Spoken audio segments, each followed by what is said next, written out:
Welcome to News You Can Use. I'm Carl Chappell, your host, and today's guest is Bonnie Gruninger with Jamestown New Horizon. Bonnie? Hi, Carl. Thank you for coming out. I appreciate it. Well, thank you for giving us this opportunity. Bonnie, your project is a little bit different than most. Can you give us a little idea of what you do at Jamestown New Horizon? Yes, we work with children with disabilities on horses. It's called therapeutic riding. And we started doing this in 1985. And at the time, we were told this will never work in North County because this type of program usually evolves in a wealthy area where there are lots of horsemen that appreciate the value of riding a horse. And then the other prediction was, well, even if you get it started, it won't last. So here we are now. This is our 30th year. That's fantastic. What type of a cost is involved in trying to give the kids the opportunity to be able to ride horses? Okay, well, it is expensive. Just maintaining horses in St. Louis County is expensive. Horses are expensive, period. But when you're in close to the city like this, it's expensive. And then we have to carry many different types of insurance, insure our board of directors, and practically everybody else, has to be insured. That's very expensive. And then there are just many costs that you don't dream of in ordinary business, but as a not-for-profit, you have to have many things, many expenses. We have an office, and we have one full-time person. I'm the full-time staff member, and then we have two part-time, our executive director and our assistant to the executive director. We need about 6 people, but we can't afford 3, so we do the work of 6 people is what we do. All right. And does New Horizon absorb all the cost for this project? Well, not really. My husband and I have helped carry this program for 30 years. In fact, this summer we're providing the 3 months of lessons for Jamestown New Horizons because Jamestown New Horizons is really having some financial difficulties. Anytime the economy is slow and people have to cut back on their donations, they will start cutting back on the smaller agencies and maybe go just with a couple or 2 or 3 larger agencies. And so we have lost some of our funders, or they have cut back on the size. And I can understand. I mean, the economy is tough right now, and it's rugged though. And another thing, we have always operated on a shoestring budget. Because of this, when things get tough, you don't have any wiggle room. There you are. You can't say, well, we'll move a little money out of this part and put it over here and use it for where we need it, because there's no money to move. So it's tough. It's very, very difficult. What type of a large fundraiser, or what is your biggest fundraiser that you would normally have to cover your expenses? Our main fundraiser now, we have combined our annual dinner auction with the golf tournament. And let's see, 2 years ago we made $30,000, but last year we only made $20,000. Now we know this year we have to make $30,000. If we don't, we're going to be in big trouble. big trouble. Your golf tournament, what type of sponsorship is available in your golf tournament? Oh, well, I'm glad you asked that. We have what's called the bronze hole sponsorship, the silver hole, the gold hole, and the platinum. Now, we're very fortunate with the platinum sponsorship because Bob Wamhoff has supported us for the last 3 years with the platinum sponsorship. The gold hole sponsorship gives the sponsor a full color sign and a foursome in the tournament. The silver is a full color sign at the holes, and then the bronze is one color sign. And we have both businesses and individuals that do those sponsorships. So we have our auction, we have our whole sponsorships, But then that's still not enough, so we do horse sponsorships. We have 9 horses in the program, and so anyone can select the horse they want to sponsor, and that costs $100 to sponsor a horse. Now, to support a horse in St. Louis County and do it right, give them the best of care, excellent food, all of the turnouts on pasture time that they need, and the proper grooming, the training, on and on and on with horses, annual immunizations, you name it. It will run you about $3,000 a horse. And people will say, wow, I didn't know it cost that much. If you do it right, it costs a lot. And we've always done it right with our horses. How many sponsors can you hold on one horse? Because if $3,000 a piece at $100 to sponsor a horse, I hope there's more than one sponsor per horse. Well, it's sort of like Save the Whales. That one whale out there may have 1,000 sponsors, and that's what you're looking for. Now, some of the therapeutic riding programs actually go for that full amount on their sponsorships, but we have to be realistic. That's not going to happen. So we just need a lot of the $100 sponsorships. When is your golf tournament this year? Saturday, September the 20th. It's held again at Crescent Farms Golf Club, which is out near Eureka. It's a beautiful place. It's perfect for Jamestown New Horizons because they have all of these beautiful horse prints all over the place. They have a great clubhouse, so we can have our auction set up inside. We don't have to worry about the wind or the weather. How would we contact you to get a foursome to play in your golf tournament? Okay, well, you can go online to our website, for one thing, and download the forms there, or you can email me or call me. The telephone number is 314-741-5816. The best way to reach me is by email, because I can answer emails at midnight or 2 or 3 o'clock in the morning. It seems like if somebody calls me, I'm down at the barn, or I'm down in the pasture mowing, or I'm someplace doing whatever needs to be done. I don't get to just sit in an air-conditioned office all day. Okay. It's a little different when you work with horses.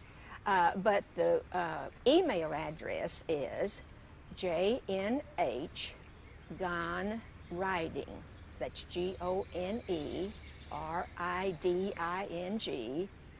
@charter.net.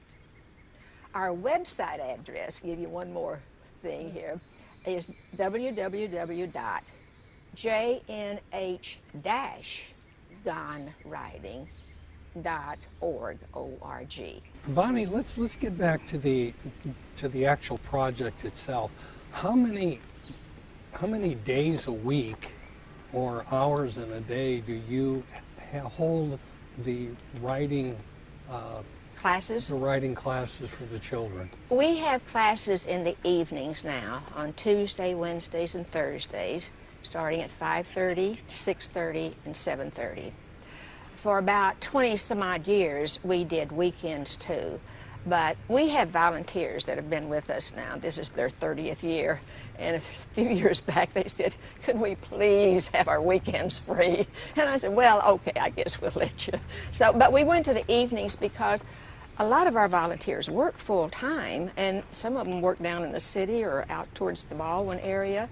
And it takes them quite a while with the traffic to get here. And they will dash here from work, put on their New Horizons uniforms, because our volunteers are always in uniform. They don't have time to eat dinner until maybe 10 or 11 o'clock at night when they get home. So it's a very rushed process, but it also works out pretty good for the parents too. A lot of our parents work, and so they can get their children here after work. Good. So evening classes just really work probably a lot better for everyone involved, I think even the so. children. Mm-hmm.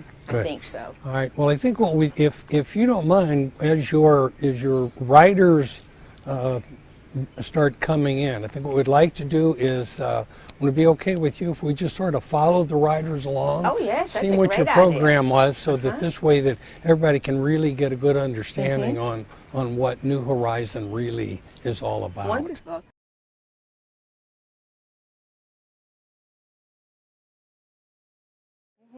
Well, our goal is from the moment they come through the door, they start learning.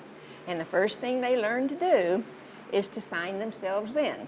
Whether they can write or not, they learn to sign themselves in. Now, some signatures would make Picasso proud, but we feel that's important. We want them to feel like they have a little control over their lives, and they're learning to do things. Right. You know, many of us have to sign in and sign out for work or whatever, okay? What is the age level that you have between kids? We usually start with 3-year-olds. We've had a few that are a little younger. Yeah. The earlier we start, the greater impact we can have. So And how old are the kids? well, young teenagers. Okay. We used to work with adults too, but with limited funds, we had to make choices, and we decided to choose where we had the greatest impact. We do have 4 adults in the program, but they were children when they started out. One of them has been with us for 30 years. A couple of them have been here 28 or 29 years. And the other one, I think, has been here about 16 or 17 years. They were children, and we just didn't have the heart to kick them out when they turned 21. Is it the same volunteers that's been with them for 27 years? We try to keep the same teams together because there's just lifelong friendships that we think is vital to these kids. So you actually need some new blood coming in, do you not? Well, we always have new blood coming in. We have 5 volunteer training sessions a year. Okay. We have 3 in February, and that calls out those that understand, hey, this is not all, you know, roses, because it's cold. You can turn, you know, blue in an indoor arena, even though it's inside. But we train the volunteers. The volunteers are what determine the quality of your program. And we have been blessed with the caliber of volunteers. We use adult volunteers. Now, I have a couple of teenagers, 16, 17-year-olds, that may be earning volunteer credit from their schools, but we're really an adult volunteer organization. We just want the lifelong experiences that they have. We have many retired teachers, some, you know, that are still teaching. We have nurses, and from all walks of life. And when you're right there alongside the child, you need to be able to say and do the right thing right then. The next thing they do is they just go over here and sit on the bench. This is where the parents stay during the lessons. They can observe classes from here, and we have fans going on them and everything, or in the winter, you know, the heaters, so they stay comfortable, okay? Now, the children wait here until their sidewalkers come out. A child typically will have 2 sidewalkers and a horse leader. And so the sidewalkers come out, say hello to them, and they then go with their sidewalkers along with their treats, and then they go to this cabinet. This is called the treat cabinet. And in this cabinet we have little feed tubs that they put their treats in, and then they put them away until the lesson is over. The next thing they do, and we try not to prompt them or assist them in any way unless we absolutely have to. Then they go to this cabinet, and they have to remember, okay, what size belt do you wear? This is what a typical safety belt looks like. It goes around the hips, not the waist, okay?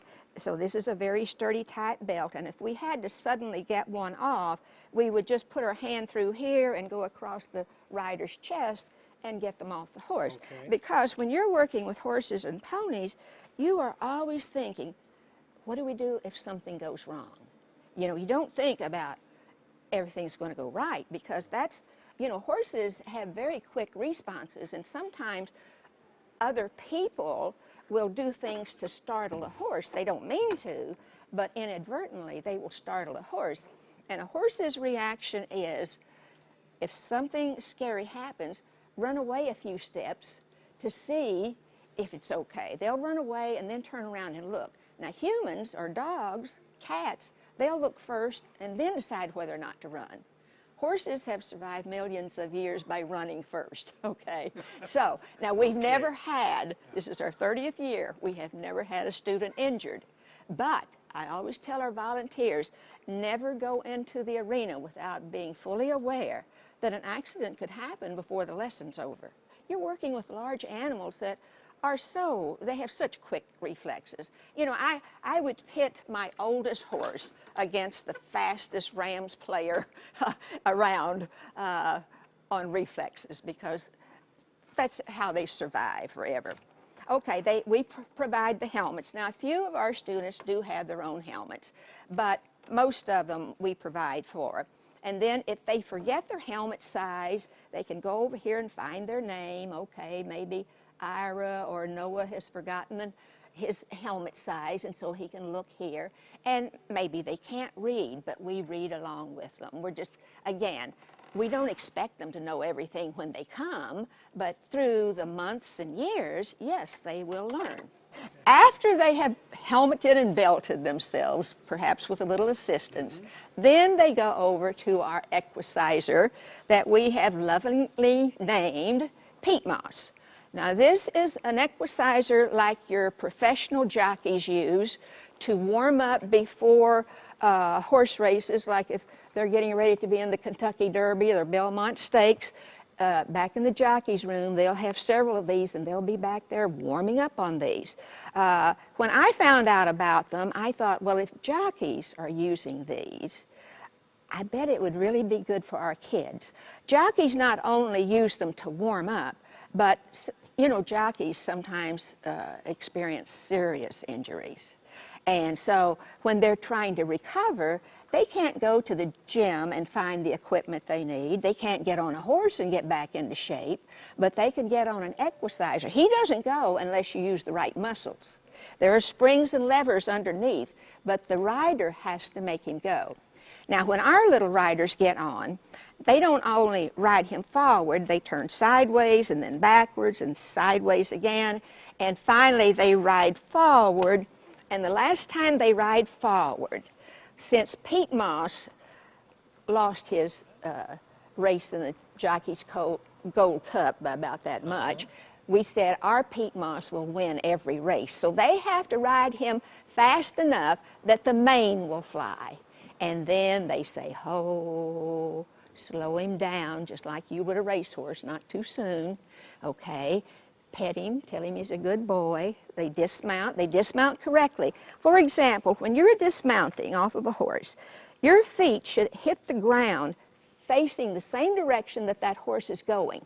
Most people don't know about this. They will slide off of a horse this way.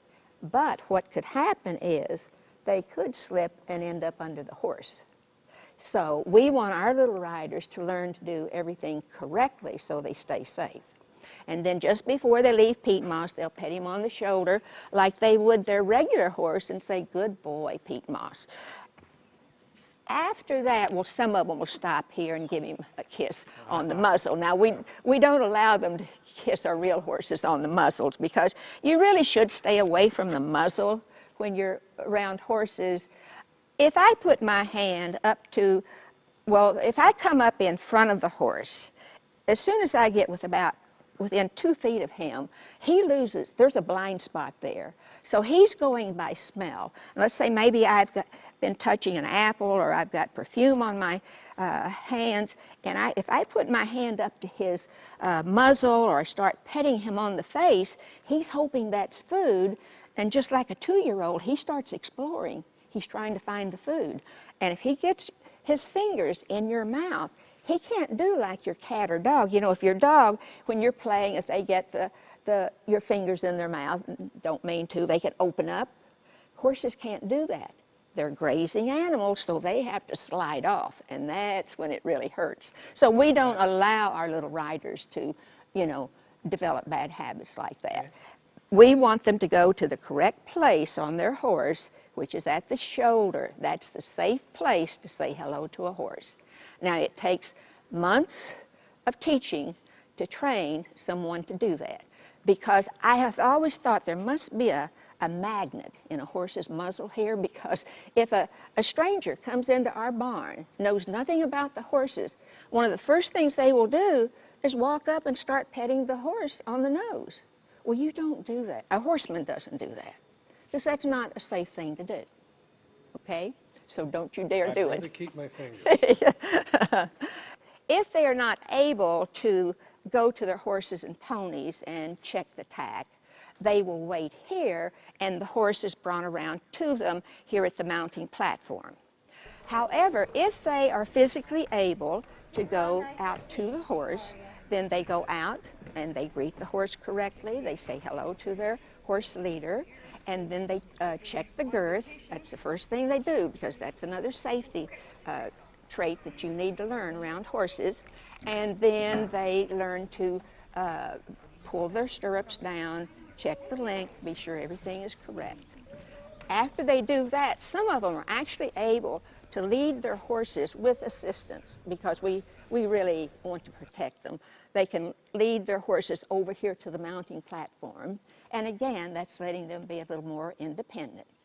And then they mount up, and off they go. They ride through all kinds of various exercises, play different games, and we make it fun for them. Our priorities are safety, fun, learning, and we don't get that out of order. You have to have the safety first, but it's got to be fun. Some of these kids go through an awful lot of therapy. They need fun in their lives. It's just like you go play golf or something. You need that relaxation. I think not all golfers relax out on the course. Too much playing golf. But anyhow, all of us need recreation. So we know that that fun priority is very important. And of course, we're hoping they're learning all the time. We know that riding a horse is, at a walk, is excellent physical therapy. But the other 50% of our efforts go towards socialization skills, trying to develop characteristics like responsibility, independence, giving. You see, children who have disabilities often have so much done for them.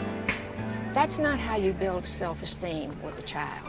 They need to be helping others. So we find many, many ways for them to help others while they're here.